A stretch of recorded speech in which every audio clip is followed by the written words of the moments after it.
उठेगा मुमानी की चालों से पर्दा, खात्मा होगा उनकी साजिशों का। असद की बैंग ऑन वापसी अब कर देगी उनकी छुट्टी। मुमानी के पाप का घड़ा भर तो कब से गया था, लेकिन इंतजार था बस सही वक्त का, और ये वक्त आज आ गया है। असद ने इस खेल को फाइनली दी एंड करने की ठान ली है। अपनी अम्मी, अब्बू और जोया साथ मिलकर असद मुमानी के चेहरे से झूठ का पर्दा उठाने की फुल ऑन प्लानिंग कर चुके हैं। पापा राशिद और बेटे असद ने तो इस प्लानिंग को अंजाम देने की भी ठान ली है। एक जैसे कपड़े पहनकर मुमानी को उनकी साजिशों से भटका रहे हैं वो, और इनकी ये प्लानिंग ये दोनों खूब एंजॉय कर रहे हैं।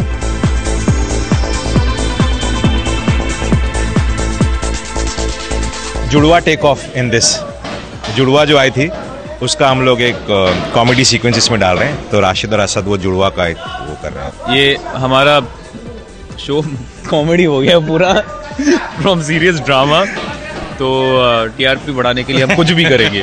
ज्यादा कपड़ा आ गया था तो सोचे कि दोनों सिलवा लें सूट। आपने वो देखा है वो आगले की दुनिया उसमें होता है ना दिवाली में वो तंगूस लेके आता है पूरा, सब एक जैसे पहनते हैं, तो फर्नीचर से लेके पर्दों तक और सारे कपड़ों सब एक जैसे होते हैं। अभी देखना जोया भी वही कपड़े पहनने वाली है, सब ऐसे ग्रे और ब्लैक सीन में। स्क्रीन पे असद मुमानी से जितनी नफरत दिखाते हैं, पर्दे के पीछे वो उनसे और अपनी अम्मी साथ उतना ही प्यार बांटते हैं। इनकी एक दूसरे के साथ खूब अच्छी केमिस्ट्री है। जरा इनकी ऑफ स्क्रीन मस्ती भरी केमिस्ट्री को तो देखिए। खूबसूरत औरतों के बीच में मतलब आई थिंक मैं नजर भी नहीं आ रहा हूँ शायद। बोलना पड़ेगा असद को ये ये बोलना ही पड़ेगा। पर एक बात कहूँगा, जो स्क्रीन पे जो ये दिखाई देती है असल लाइफ में वो बिल्कुल भी वैसे नहीं है। She is I think the sweetest, I really like her. और हम तीनों का एक अभी ना एक ग्रुप बन चुका है, मीठा जो खाते हैं ज्यादा सेट पे। किसी की भी जगह लेना बहुत मुश्किल होता है। नए असद के रूप में आए राकेश करण की जगह तो नहीं ले सकते, पर अपनी जगह खुद बनाने की कोशिश खूब कर रहे हैं, और इस कोशिश में उनके शो के लोग उनकी खूब मदद कर रहे हैं। खुले दिल से उन्होंने इस नए असद को अपनाया है। हेट मेल्स आए थे जब मैंने साइन किया था तब, अरे बहुत आए थे। या बिकॉज जो फैंस होते हैं, अगर मैं कोई और शो कर रहा था, अगर वहाँ पे मर्यादा में अगर मुझे कोई रिप्लेस करता आदित्य को, तो ऑब्वियसली जो भी बंदा आता है उसकी जगह उसको भी बहुत हेट मेल्स आते हैं। वो जाहिर सी बात है, बिकॉज ऑडियंस का प्यार अंधा होता है, और मैं समझ सकता हूँ कि मतलब कहाँ से आ रहे हैं वो लोग, तो ड्यू रिस्पेक्ट टू देम।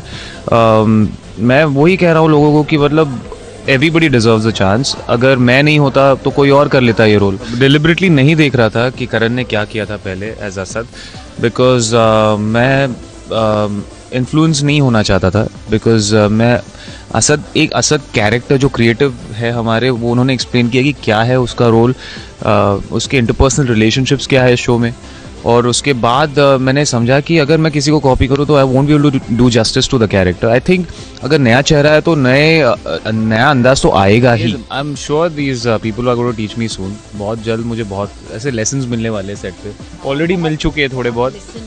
हाँ, ये ऐसा नहीं होता, वैसा होता है। मुझे यार, मैं जब पहली बार सीन कर रहा था ना, वो इनको पूछा था ये कैसे करता था असद, कि ये उसके नुआंस क्या है, उसके जो तरीका होता है, वो स्माइल करता भी है या नहीं करता है, कैसे बात करे, गुस्सा होता है तो कैसे एक्सप्रेशन देगा। तो I think they have been like really supportive. अभी तक तो सो फार सो गुड, आगे नहीं पता नहीं क्या होगा। ये बोलना जरूरी था बिकॉज कहीं ना कहीं अंदर से धक धक। वेलकम कैसे किया भाई, आप बताओ। वेलकम कैसे किया?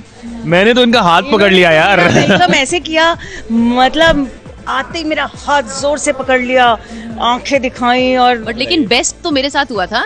ये आए ये आए और आके एकदम सीधा अपने कैरेक्टर में घुस गए। असद ये बोलेगा, असद वो बोलेगा, सब बोलने लग गए, और मैं बीच बीच में जाके ना मिडिल ऑफ द शॉट में उनको ऐसे पकड़ूं। हाँ, तो उनको समझ में नहीं आ रहा, क्योंकि उनको ये नहीं पता था कि मैं क्या प्ले कर रही हूँ। तो थोड़ी देर के बाद जब हम थोड़ा फ्री हुए तो आके मुझे पूछ रहे हैं, what character are you playing? I am playing your mother. तो उसको समझ में नहीं आ रहा था कि ये क्यों है जो आगे बार बार पकड़ रही है। मैंने कहा भाई मैं माँ हूँ। और मुझे कोई समझ में नहीं आ रहा कौन क्या प्ले कर रहा है, बिकॉज आते ही मुझे एकदम हैवी ड्यूटी सीन में डाल दिया। ये कौन है, इनका रिलेशनशिप क्या है, मुझे कुछ बात समझ में नहीं आ रही थी। बहुत अच्छा लग रहा है यार, because these people are such great actors. इनके साथ काम करने में इतना मजा आता है कि जो परफॉर्मेंस निकला है वो आसानी से निकल जाता है, and they are so cooperative कि पहले दिन से ही मतलब I think we got along so well. Asad मियां सच्चे दिल से की हुई मेहनत हमेशा रंग लाती है। ऑफ स्क्रीन और ऑन स्क्रीन ये दोनों सफर अभी मुश्किल भरा होगा, पर नामुमकिन कुछ भी नहीं। मुमानी का खेल भी खत्म होगा और दर्शकों का प्यार भी आपको खूब मिलेगा, इसलिए बस चलते जाइए।